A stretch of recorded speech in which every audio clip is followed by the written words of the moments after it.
Swimming like a shark in a shrimp tank. Big fish, small pond in the shrimp tank. Hello and welcome back to the Shrimp Tank Post-Show Wrap-Up. My name is Lee Heisman. I'm here with my co-host Chris Hanks from KSU. Joey Roos from KSU has come out. And our special guest today, Mark Allen, owner of Lazy Guy Distillery in Kennesaw, Georgia, right in our backyard here at KSU. So, you know, we talked with Mark, and we recommend, obviously, listening to the show in its entirety. He's got a lot of great content, a lot of information about his journey. But if you don't know, there are no other distilleries up in Kennesaw. And Mark's Distillery is such a first-class, white-glove environment. I've always asked him, I've wanted to know, Mark, you know, what makes your distillery that much better than the others, and what makes you unique? Attention to detail. Honestly, you know, whenever we are in an industry that is so specific and limited, we want to make sure that what we produce is some of the best product out there. So we're not a mass production organization. We're a very small operation, but what we produce, we have and I have oversight in every aspect. So I want to make sure that when I produce a bottle of spirit, that it's something that I would drink, meaning it has my fingerprints on it. It's going to be some of the best that I can produce. So that's what people get when they go to Lazy Guy.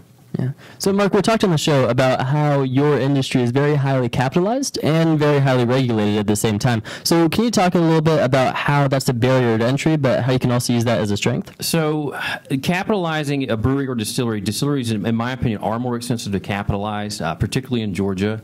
That is a barrier to entry because as a dark whiskey producer, when we make dark product, it's going to be 48 years. So if we're taking $250,000 or $500,000 investment, and we know that we're going to manufacture it today, but it's going to sit in a barrel for 4 to 8 years before we can ever get that product back out, that is a huge capitalization effort. On top of that, you're being regulated with a very, very heavy hand with several taxing authorities. All of our books are always open to Department of Revenue, TTB. Everything we produce is highly scrutinized, not from quality, but from a standpoint of taxation, that they want to make sure that everything we produce is accountable. We want to make sure we produce good product. But that barrier is that if you're not willing to highly capitalize and you're not willing to be highly regulated, then distilling and or brewing is probably not something you should really get into.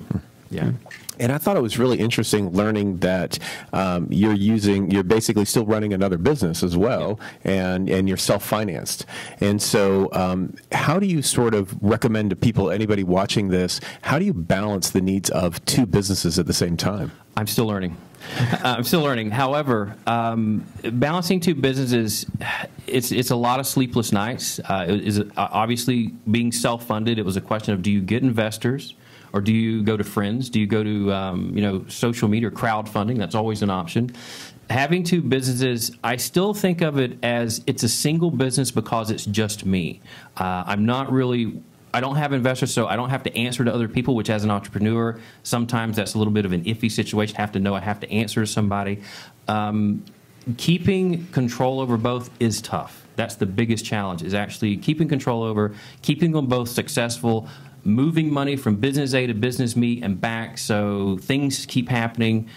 So we're healthy companies, but that's always a challenge. Running one business is enough, not to mention two, one of which is highly capitalized and highly regulated.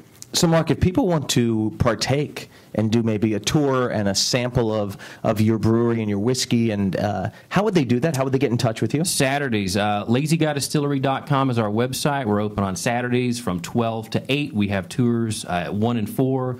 We also have whiskey class, first Saturday of the month. Bring some people out. We'll show you how to nose sample our whiskeys. And we're right in downtown Kennesaw, Moon Station, Main Street Road, LazyGuyDistillery.com. And do you charge for those classes and for the tours? Charges for the classes. The tours are free.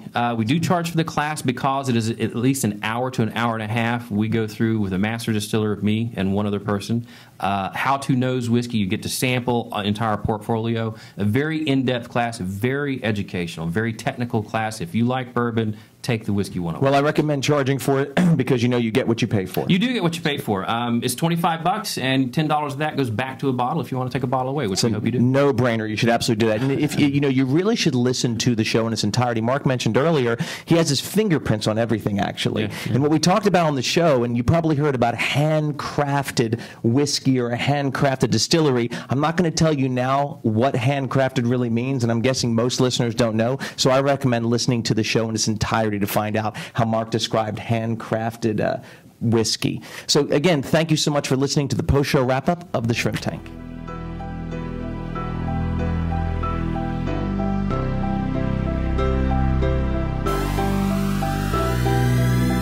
I've been feeling like a shark in a shrimp tank.